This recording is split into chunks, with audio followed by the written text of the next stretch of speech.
ये है टाइम अपना पिंक रोज हार्वेस्ट करने का। ये देखो, ये मेरा हाथ है, इस साइज का है, ठीक है।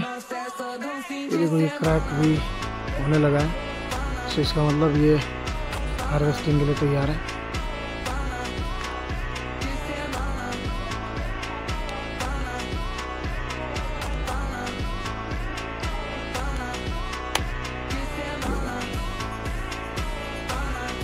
ये साइज है, ये है पिंक रोज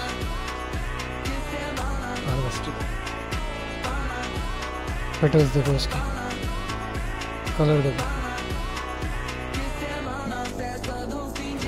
मशीन देखो चल रही है सही। ये अपना पिंक रोज 0.45 यानी 450 ग्राम।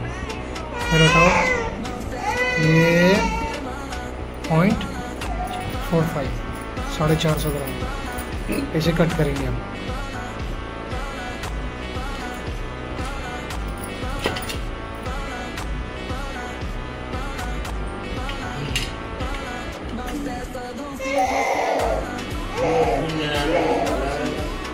ये देखो, very light texture, fully ripe, बहुत ही बढ़िया।